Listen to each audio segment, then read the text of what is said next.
ඔබගේ හඳුනන මන්ත්‍රීතුමා ගාන්නේ දැන් මේ සිද්ධියට ඔබතුමාලා නේද කරුණු ඉදිරිපත් කරන ඔබතුමාලාගේ උඩ තමයි ආණ්ඩුව පෙරලෙනවා කියලා කතාව තිබ්බේ. නමුත් බජට් එකෙන් මම දැන් විමල් වීරවංශ මන්ත්‍රීතුමා දැන් මේ වෙලාව කතාව කරේ. එතකොට අපි දැක්කා පාර්ලිමේන්තු එකේ කියලා මේ සපෝට් කරන්න කියලා මේ නිකන් මේ මීට් රැස්වීම වලින් අපි සාමාන්‍ය පෙළපාලියෙන් කරන විදියට කියලා කියනවා මේ ඔක්කොම අත උස්සන්න කියලා JP පාර්ලිමේන්තු මන්ත්‍රීලාට. එතනින් තියපු ගැටුම නේද මේක ඇතුනේ අනුරබණ්ඩ නායක. මම හොඳයි මතක් කරේ මොකද කෙලෙහුගන දත් කියලා දාන වාක්‍ය දාන සමහර නායකයින්ට ඒ ඉතිහාසය අමතකයි. ඒ ඉතිහාසයේදී හැමදාම ජනතා විමුක්ති පෙරමුණ පළමුවෙන්ම තිබ්බේ රට ඉස්සරහා තියෙන දේ වැදගත් කර සැලකුවේ. ඒ වෙලාවෙත් ඒක තමයි වුනේ. මොකද ආණ්ඩුව ඇතුළෙම ඔය ක්‍රියාවලිය සාර්ථක වුණා නම් එදා තමයි ආණ්ඩුව පෙරලිලා අයවැය පරාදය වෙලා ඒ තත්ත්වය නිර්මාණය වෙන්න හැදුවේ. තොණ්ඩමල් නැමැතුමාලාත් එන්න හිටියේ. එහෙමනේ සකස් වෙලා තිබුණේ පරිසරේ. ඒ පරිසරය සකස් වෙච්ච වෙලාවේ අනුර බණ්ඩාරනායක මහත්තයාද ජීවතුන් අතර නැහැ. ඒ ක්‍රියාවලියේ වෙලාවේදී ඉතා පැහැදිලිව ජනතා විමුක්ති පෙරමුණ ඒ අයවැය වැරදි, ඒ අයවැය රටේ ජනතාවට සහනයක් නැහැ. ඒ ඔක්කොම දකින්න අතරේ ඒ වෙලාවේ අංකයකට තිබෙන්නේ මොකද්ද අපි? මොකද අපිට රටේ ඉස්සරහ න්‍යාය පත්‍රයක් තියෙනවා. රටේ ඒකදී අපේ දේශපාලන මත ප්‍රතිපත්ති වෙනස්කම් ඒක පැත්තකින් තියලා ඒ න්‍යාය පත්‍රය අනුව අපි හිතුවා කොටිත්‍රාස්ත්‍රවාදය මොන මොහොතින් ශක්තිමත් වෙන්න දෙන්න බෑ. අපි පාර්ලිමේන්තුව තුල සම්පූර්ණ නියෝජනය කළේ හදිසි නීතියට සහාය දුන්නේ. අයවැයේදී ඒ වෙලාවේ ඇත්තටම ආණ්ඩුව පරාජය කළ යුතු අයවැයක්. නමුත් බේරගත්තේ ඒ ක්‍රියාවලිය සිද්ධ කරේ මොකද? අයි පක්ෂෙන් තීන්දුව ගන්න බැරි මේ වෙලාව පාර්ලිමේන්තු වෙලාවේ දෙන විමල විමර්ශක කතාවේ පස්සේ නේ ඔයගොල්ලන් ඔක්කොමට ගිහලා කියන එක එකාට මේ ඡන්ද දෙන්නේ. අයි ඔයගොල්ලන් ඉස්සරහම ඒ වෙලාව මොකද අපි කලින් ඒ තීරණය අරන් තිබ්බනම් එහෙම ඒ කලින් තීරණයට අනුව තමයි අනිත් සියල්ල සිද්ධ වෙන්නේ. ඔයගොල්ලන් තීන්දුව අරගෙන නැහැ ඒ වෙලාවට. අපි ඉතින් විවෘතව තිබ්බා. මොකද අපේ තීන්දුවක් තිබිච්ච. එහෙනම් පාර්ලිමේන්තු අයවැය පරාජය කරන්න ජනතා විමුක්ති පෙරමුණ 2007 උත්සාහ කරේ. 2008 පාර්ලිමේන්තුවේ. කෙසේ නමුත් එතුමා තර්ක කරන්නේ අවසානයේදී ඡන්දේ අයවැයට විරුද්ධව ඡන්දේ නොදී ආණ්ඩුව පරාජයටපත් නොකරයි කියන එක තමයි කියන්නේ යුද්ධය නිසා. ඒක ඔබේ පිළිතුර පැහැදිලි. මතකද මරික්කාර? අයි කියන්න බැරුණේ මේක. තීන්දුවක් අපිට තිබුණා ආණ්ඩුව වැටෙන්න දෙන්නේ නැහැ කියන එක පිළිබඳව.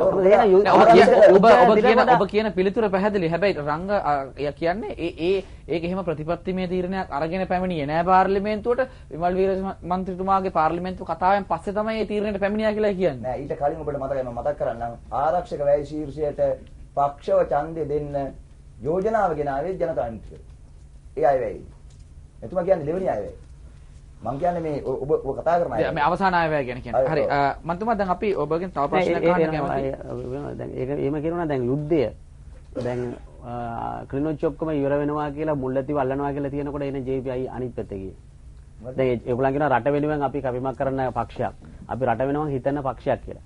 නමුත් ඕගොල්ලන් ඉස්සරහින් ඉඳලා කිව්වා LTT ඉවර වෙන්න ඕනේ ජනතාව බලාපොරොත්තු හිටියා. නමුත් ඒ වෙලාව JPI ආණ්ඩුවට ඒගොල්ලන්ගේ සපෝට් එක දුන්නේ නැත්තේ. ආණ්ඩුව මොකද සහල් දෙන්නේ නැත්තේ? පරගම් කරනවලු. එතකොට අපි අරමුණ යුද්ධ ඉවර කරන්න ඕන ත්‍ස්ත්‍රවාදී නැති කරන්න ඕන කියලා ඒක නැද්ද? යුද්ධ ඉවර කිරීම වෙනුවෙන් යුද්ධ ජයග්‍රහණයේ මොහොත වෙනකම් අවසාන පැය වෙනකම්ම අපි මොන අවස්ථාවේද හදිසි නීතියට විරුද්ධ? හරි නමුත් ඒ වෙලාව ආණ්ඩුව පෙරළුණොත් හදිසි නීතියට අපි විරුද්ධ වුණා නම් පාර්ලිමේන්තුවේ හදිසි නීතිය පෙරදුනා නම් යුද්ධ කරන්න බෑ. නමුත් මේකෙන් ආණ්ඩුව පෙරළුණොත් ඕගොල්ලන් ගියත් එක වෙන කණ්ඩායමක් ගියොත් දැන් බඩ ඔබ දැන් කියනවා UMP එකෙන් 24ක් විතර ඉන්නවා ආණ්ඩුවේ. ඒකලෙන් ඒ වගේ ගත්තා නම් ඒකට ඔබතුමා දැන්ම කිව්වා තොණ්ඩමානට යන්න හිටියේ කියලා. ඒ වෙලාව ආණ්ඩුව අනිත් පැත්තේ කිව්වොත් මේ යුද්ධය දැන් මෙහෙම වෙන්නේ නැහැ නේ. නෑ අපි හොඳටම දැනගෙන හිටියා මේ ඉතිහාසයේ හොඳට දන්න මේ රටේ ජනතාව දන්නවා කොටිත්‍රාස්ත්‍රවාදයේ පරාජය කිරීම අපේ අංක 1. ඒ වෙනුවෙන් අපිට වාද විවාදයක් තිබුණේ නැහැ. ඒක මම හිතන්නේ ආණ්ඩු පක්ෂයේ තියෙන හෘද ශක්තියක් තියෙන මෙතන ඉන්න මේ ශ්‍රී ලංකා නිදහස් පක්ෂ සහෝදරවරු මෙතන ඉන්න ජාතික හෙළවරු මේ මහතුරු හැමෝම දන්නවා. ඉතින් ඒ වෙනුවෙන් දේශපාලනය අපි කරා. ඒ දේශපාලනයේදී අපි ඒක වෙනුවෙන් කරන්න පුළුවන් හැමදේම කළා. එතනදී හැබැයි අපි ඒකෙන් ආණ්ඩුවේ රාජපක්ෂ පවුලේ හොරකම් රකින්න ආණ්ඩුවට එකතු වෙච්ච ඒවා ඒ කෝප් වාර්තාවෙන් කෝටි 15000ක දූෂණ වලට වක්කිය යුතු අය ආණ්ඩුවට එකතු වුණා නැමතිකම් ගන්න. ඊවා ආරක්ෂා කරේ නැහැ. හරි මන්තුමා දැන් එහෙම ඇවිල්ලා රටේ අංක 1 යුද්ධය වුණා යුද්ධ ජයග්‍රහණය කරා. සාමාන්‍යයෙන් ජනතා විමුක්ති පෙරමුණ ඉතිහාසයේ ඉඳලා හඳුන්වන්නේ ප්‍රගතිශීලී බලවේගයක් විදිහට. හඳුන්වන්නේ. හරි මම ඒක ක්‍රියාකාරීත්වය සම්බන්ධව අර්ථ දක්වන්න ගියේ නෑ. කෙසේ නමුත් දැන් එහෙම ඇවිල්ලා ඉතිහාසයේ සාමාන්‍යයෙන් දකුණට විරුද්ධ දක්ෂිණාංශික බලවේග වලට විරුද්ධව තමයි හිටියේ ජනතා විමුක්ති පෙරමුණ. මෙහෙම ඇවිල්ලා දැන් අද චෝදනාවක් එනවා මේ අධිරාජ්‍යගත එක්සත් ජාතික පක්ෂය සමග එකතු වෙලායි කියලා.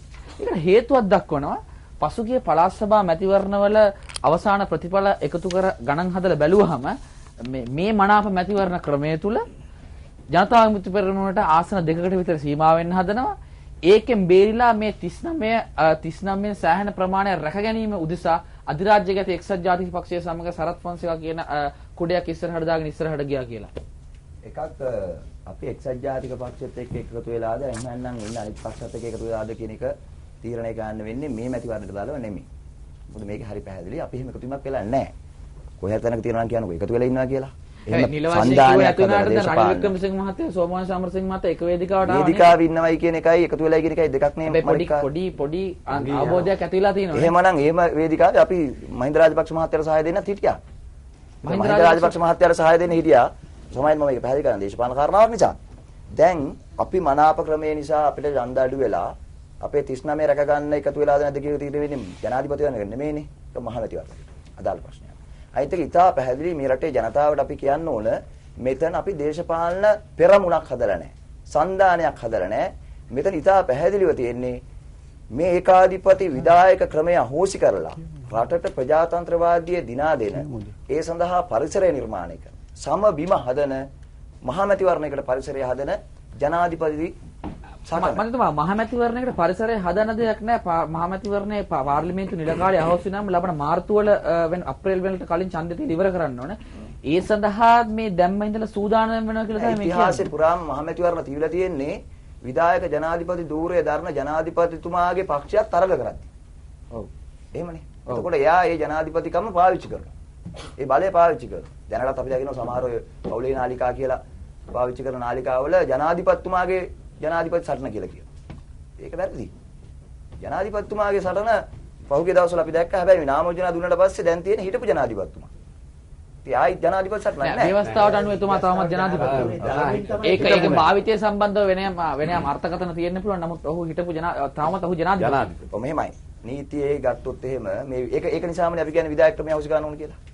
ඒක නිසාමයි කියන්නේ විධායක ක්‍රමය අවශ්‍ය කරන්න කියලා. මොකද විධායක ජනාධිපති හරි අපි ඒ සම්බන්ධව දීර්ඝ කතා කරමු. අනිත් පක්ෂ වලටත් අවස්ථාව ලබා දෙන්න ඕන. හරිකා ඔබේ විනාඩි 12ක් ගෙවි. ඔව් තව සුළු කාලයක් තියෙන හින්දා දැන් උදේ ගමන් පිල්ල මහත්මයා දැන් ඔබතුමා කලින් අදහස් දැක්වීමේදී සංසන්දනයක් කරා අපේක්ෂකයෝ දෙදෙනා ගැන.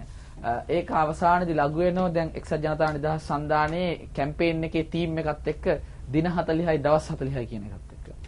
දැන් සරත් ෆොන්සේකා මහත්මයා මේ අවසන් සටන ජයග්‍රහණය කිරීම සඳහා හමුදාපතිවරයා හැටියට ඉතා විශාල මෙහෙයක් දියත් කරපු බව කවුරුත් පිළිගන්නවා. ඔබතුමාත් ඇතුළුව. එතකොට දැන් මේ දවස් 40 ගැන කතා කරද්දී දැන් අපිට මතක් වෙනවා දැන් එතුමා දේශපාලනයට පැමිණීම තමයි මේ දවස් 40 උට යුද අධ්‍යක්ීම් විතරයි තියෙන්නේ. උට මේ දේශපාලන සම්බන්ධ අවබෝධයක් නැහැ කියලා. දැන් රට බේරා ගැනීම උදෙසාම යන අර්ථයෙන් සංඝයා වහන්සේලාත් පාර්ලිමේන්තුවට පැමිණෙද්දී යුද්ධය ජයග්‍රහණය කරපු රට බේරගත්තු නායකයෙකුට දේශපාලනයේ අකපැද කිසිසේත්ම නැහැ. අපි පෙන්නුවේ ඕන පුරවැසියෙකුට එන්න පුළුවන් මැතිවරණයට. අපි කරේ සංසන්ද බුදුම ඉතාව නිරුද්ධ පාවිච්චි කළා.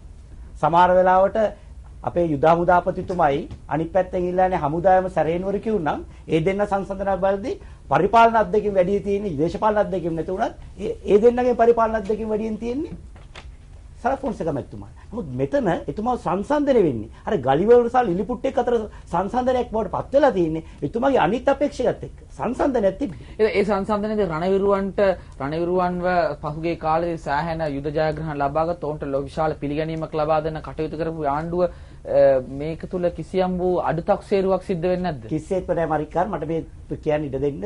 එතුමා යුද හමුදාපති ලෙස කරපු කාර්යභාරයට අපේ තියෙන්නේ ලොකු ගෞරවයක්. හෙට එක්සත් ජාතීන්ගේ සංවිධානය ජාත්‍යන්තර හමුදාවක් හදනවා. ඒකේ අන දෙන්න විදියට මහින්ද රාජපක්ෂ මැතිතුමාත් සරත් ෆොන්සේකා මැතිතුමාත් දෙන්නම අයදුම් කරලා තිබ්බොත් මා සහාය දක්වන්නේ මහින්ද රාජපක්ෂ මැතිතුමාට නොව සරත් ෆොන්සේකා මැතිතුමාට. නමුත් මේ දෙන්න තරඟ කරන්නේ එක්සත් ජාතීන්ගේ හමුදාවේ අන දෙන්න නෙවෙයි රාජ්‍ය නායකත්වයට. ඒ රාජ්‍ය නායකත්වයට මේ දෙන්න අතර සංසන්දනය කරද්දී රාජ්‍ය නායකත්වයට වඩා සුසුකම් තියෙන්නේ මෙතුමාට. එතුමාගේ හමුදා අධ්‍යක්ෂකම් හරහා තවදුරටත් ඉදිරියට යනවනේ. අපි එතුමාගේ මේ හමුදා අධ්‍යක්ෂකම් අගය කර හමුදාපතිතුමා ත්‍රිවිධ හමුදාවේ මාණ්ඩික ප්‍රධානී තත්ත්වයටපත් කළා. ජනරාල් තව තරුවකුත් දුන්නා. ඒ අනේ එතුමාට ඒ කරේ අගය කිරි. ඒ හමුදා ජීවිතය එතුමාගේ කීර්තිමත් බව ගැන අපිට ප්‍රශ්නයක් නැහැ.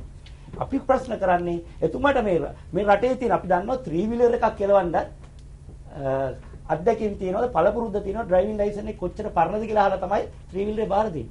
අපිට තියෙන ලොකුම වාහනේ දිශානතිය. මේ රට මොන පාර දිගේද යන්න ඕනි? මොන ඉලක්කය කරාද යන්න ඕනි කියන ප්‍රශ්නේදී අත්දැකීම් නැති කෙනෙක් රියදුරු අස්නේ වාඩි කරනවා කියන්නේ කොහේ ගිහිල්ලා හප්ප ගන්නේ. ඒතකොට පෞද්ගලික පළාත් සභාවල සංධානයේ මම කියන්නේ හරි.